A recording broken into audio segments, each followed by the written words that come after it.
Are virtual hotel desks about to become the norm? This could be a sign of a bleak and dystopian future. Oh, hi, Mark. What's up, Freccero fam? Welcome back to my channel. I'd like to experience everything that life has to offer. As most of you know, I travel a lot, and this happened to me recently. The first time this has ever happened. And after doing some research, apparently this is not that uncommon now, and I don't know, gotta be honest, if this is a good thing or bad thing. I'll leave it up to you to decide. So to give you the backstory behind this, I booked a room at the Glendale Hotel. I'll give them a shout out, Glendale Hotel, and I got there. And when I arrived, could not find the front desk. I was walking around for 5, maybe even 10 minutes being like, I can't find this front desk anywhere. I'm walking through the lobby, which had nothing, the hallways, and I'm like, I don't know where it is. And so as weird as it is to say, I was like, you know what? I'm just gonna call them. So I called them and I was like, hey, I'm here. Where are you? I've been trying to find this front desk everywhere. I can't find you guys. And they're like, oh, we're in the lobby. And I'm like, okay, maybe I just somehow missed it, but I don't know. Walk back in the lobby and I'm like, hey, I'm sorry, I don't see you. I am here. They're like, no, the kiosk. So this is a picture I found online of the lobby of the Glendale Hotel. And as you can see, there's nothing in it. There used to be a front desk, but does not exist there anymore. And as you can see, way in the back, there's a mini kiosk. Here's a video of me using this kiosk. This is like a mini short that I took when I was at the kiosk, because here's what happened. So at this point, I walk over to the kiosk and I'm like, hello? And this lady pops up, an actual human, which is something we'll talk about a bit later in this video. So keep that in the back of your mind. So an actual human popped up, and the best way I could word it is it was almost like a FaceTime. So I'm like, hi, and she goes, hey, how are you? You here to check in? And I'm like, yeah. And I'm completely flabbergasted. Like, this is like, again, a mini kiosk. It's almost like I'm at a ATM or something like that, right? So she goes, okay, what's your name? And I enter in my name. And then what's interesting is she walked me through all the typical steps of checking in to a hotel. So after finding my reservation, she then said, okay, can I see your ID? And I'm like, what do you mean? She goes, oh, there's a platform right below you, or right there, that you put your ID on. I'm like, okay, kind of like a scanner, basically. So I put my ID there. She scanned it. She verified it was me. Then I tapped my credit card. There's one of those, typical credit card payment machines. Tap my credit card to verify, to put down the security deposit for the room. Very typical. After all these steps happened, me and her were talking again via FaceTime, via this weird kiosk thing. She then said, okay, here's your room key, your room like 113 or whatever it was. And then at the bottom of the slot, almost like a vending machine, poof, my room key popped out. She said, thank you, have a good stay. I then got my room key out, tapped the card to get into the room, and that was it. And I gotta be honest, this is really bizarre. Now, I did a couple shorts about this. I posted this video, the one I just showed you, on TikTok, Instagram, YouTube Shorts, because I was pretty floored by this. And I got some really interesting comments of people saying, nope, I wouldn't trust this. I don't like this. I don't like this concept. And then one of my friends sent me this video, shout out to Rebo, who sent me this video of what it's like right now in Vegas. He was at the Luxor, and he said, hey, this is almost like an 80% virtual check-in, that if you want to check in, there are people there. There are people there at the front desk, but for a quick or more efficient check-in, you can use these mini kiosks. And this is something I gotta be honest, as someone who travels a lot, is this the future of hotels? Because I gotta be honest, when I did that kind of FaceTime with this person, I don't know where they were located. Who knows if they're somewhere in the same state, a different state, maybe potentially even a whole other country? Like, I honestly have no idea. In addition, the whole check-in process, gotta be blunt, was kind of the same as if it was a front desk employee. Then again, though, I can be honest, for me, when it comes to staying at a hotel and traveling, I love talking to the front desk because I'm like, hey, what's a good restaurant in this area? Are there any good bars? Are there any good attractions? Are there any good things that really only the locals know about? Do you have any suggestions? I gotta be honest, I did not ask this person on FaceTime those questions, but for when it seems like to me, I don't think she was in Glendale or in Los Angeles. I think she was somewhere completely remote. And so, of course, I don't think she would have any idea of restaurants or attractions. Although you never know, maybe the hotel gives them a list saying, hey, if they ask for any recommendations, here's like a list that you can suggest. But then again, my favorite quote is knowledge is knowing a tomato is a fruit. Wisdom is knowing not to put it in a fruit salad. So I'd much rather trust a front desk employee that's actually been to those restaurants as opposed to them being like the middleman or the messenger, if that makes sense. And I gotta be honest, I try to look at both sides in every situation. There's pros and cons to this. Maybe there are some good things. For example, let's say if this person, again, I'm assuming is remote, of course they are, right? Because they're doing this virtually. Maybe it gives some people jobs that maybe would not have a job. Maybe, like, say if they're in a different state or even a different country, for example. I even Googled and found that you can be a virtual front desk employee now. That's a thing that if you want to be one of those people that, like, say, does FaceTime, maybe you can even do it from the comfort of your own computer. You could sit at home, work from home, be remote. So I guess in some ways, maybe that does enable other people to have jobs, which is, I think, a good thing, especially like say if it's national or international, right? I guess that's a good thing.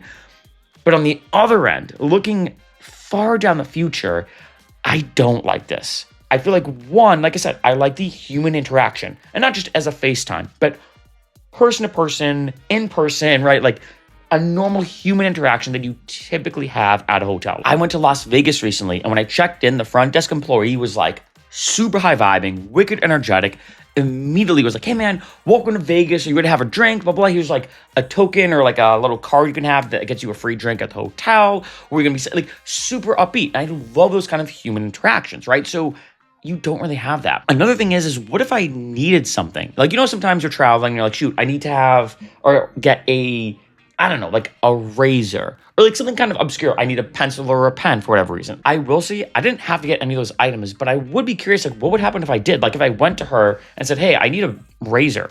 Do you guys have any in the back or in storage? Would she notify somebody somehow to get one for me? Another thing that's very common, in case you don't know, is a lot of people leave their phone chargers in hotel. And I remember learning this as a travel hack that, like, if you go to the front desk and most hotels say, hey, I'm sorry, can I borrow like an iPhone charger just for overnight? They usually have a bunch of them in the back. Well, here there's no front desk. It is literally just a virtual kiosk. So if I need to obtain any item when staying, is that more of like a room service thing? So now does room service do something that they typically wouldn't do? If that makes sense. Like I think that's one of those things that just to me, it's just very baffling. In addition to, I am assuming, of course, that this kiosk is 24/7, right? 24/7. But let's say if something happens like an emergency at night and you need someone, yeah, I guess you could call 911, but there is something nice about having that front desk there in case there's like a weird glitch or something that's going on, or like say your room key is malfunctioning. Like, yes, the kiosk is, again, I'm assuming 24/7, like so you get there 3 a.m., super, super late at night or early in the morning. Of course, you need to be able to check in, but I feel like it does kind of give you this kind of odd, if I'd even use this word anxiety of like, shoot, if I need somebody, who do I call? Like, who do I contact? And with all this being said, where my mind starts to go is AI, right? We all know AI is everywhere. Every app has an AI platform now, like Facebook to Amazon to YouTube. Even as a YouTuber, if I go into my YouTube studio, which kind of like the back end of YouTube where I can see analytics, how much money I've made, etc., you can ask AI like, hey, why did this video get so many views? Why did this video not get that many views? Like everything has some kind of AI tool or assistant. And the reason why I say that is because we all know one of the biggest dystopian or utopian, depending on how you look at it, aspects right now that's a huge fear for a lot of people for the future is AI taking over people's jobs. And I gotta be honest, if this like virtual kiosk thing starts to continue to get more popular, and let's be honest, it seems like a lot of hotels are gonna be doing this. I mean, it makes sense, right? It saves the hotel money. I bet it's way cheaper. Yeah, I know I did mention earlier that maybe it gives some people jobs, but I think as a result, that's other people that are not having jobs. And I got to assume in some way, shape, and form that for most hotels, this is a way cheaper and more efficient option, if I'd say it like that. So maybe, and I'm going to assume, I think a lot of people maybe in the hotel and service industry might be out of a job. The hospitality industry could be affected by this. And we're just talking about virtual kiosks, right? I feel like we've already kind of passed the Turing test in terms of if you're talking to somebody and you can't see them, can you tell if it's a robot or human? I feel like we've passed that point. Like I have conversations with ChatGPT as if I'm talking to a human. So I feel like it wouldn't be that far-fetched that what you could do is maybe FaceTime or just talk to some kind of AI assistant or whatever. They could probably do that now even. Say like, hey, my name is Mark. I'm here to check in. It's like, okay, Mark, what's your information? You type in the information. And then say, okay, let's scan your ID. You put the ID on the scanner. It scans it. It's all AI, all automated, all completely programmed to do this. And then it says, okay, you're good to go. Here's your room key. It pops out that slot, again, like a vending machine. I go to my room. The difference, in my opinion, between like a front desk employee and a virtual desk employee is like this. It's a drastic jump. Not to mention as well, the size. If you think about it, this one kiosk was like, this big. Like it was pretty tiny, like I showed you in that picture. A front desk takes up a lot of room at a hotel. So you're talking about a lot of, if I hate to use this word, benefits to this. And with that being said, the difference for me between though a virtual desk with you like say FaceTiming a human basically, and an AI desk is like this. The jump from a virtual conversation with a human to AI isn't that much to me. Like front desk to no front desk, huge leap. Kiosk with a human versus kiosk with an AI assistant or an AI in general, not that weird. Now, granted, I still think we are probably, I'd like to think, far away from this. Like I was in Costa Rica, I remember a few years ago, and I was at a bed and breakfast, and it was an amazing experience of being able to talk to the front desk host who was phenomenal. All these suggestions about Costa Rica. I was in a place called Monteverde, and it was like a mini bed and breakfast where, of course, you woke up and there's a breakfast there that people made. It was incredible, right? And so I feel like in situations like that, there's nothing that could genuinely replace the human interaction, right? There's nothing that could replace it. But then again, when I think of checking into a typical hotel, where it's not that kind of intimate human interaction kind of thing, or very social environment, I feel like a lot of bed and breakfasts are typically meant to be a bit more social than a typical hotel. But if I'm staying in a typical hotel, like the Glendale Hotel, which is what I stayed at, or like if I'm going to a place in Vegas, I mean, to some people, they'd be like, hey, the kiosk is faster. There's a bunch of kiosks, like I showed you in the video that my friend sent me, I'll show it again. If you had to check in with a human, it's gonna take you way longer in line. And in case you don't know, there are some times, especially in Vegas, where it can be a 2 to 3 hour wait to check in. I'm not exaggerating when I say that. So with all those kiosks, it might be a lot better. It's the same reason why if you look at, like, say, the self-checkout at, like, say, a grocery store, or let's say a lot of McDonald's now, for example. If you look at fast food, as opposed to going up and ordering, you order at the kiosk. There's actually one McDonald's I went to recently that was in Boston, in South Station. And I remember I went to just grab a burger and they're like, hey, sorry, you can't order. And I'm like, what do you mean I can't order? They're like, oh, no, you have to order on the kiosk. We actually don't take orders up front anymore. So the front desk, if I put that in quotation marks, of this McDonald's is now removed. There's no more front desk at the McDonald's in Boston and South Station. You can only order via the kiosk. If you have any questions or concerns, or you need to get your order, of course, there's humans there, of course, but there's no more front desk. It's almost an exact parallel of this hotel situation. And I do kind of feel like this is like step one of like a 20-step process or whatever it is for AI to just do everything, right? Because think about it. You get used to, like, say, maybe checking out your own groceries. You slowly get used to, like, say, ordering at a kiosk at a McDonald's, even though you could also order, like, say, up front.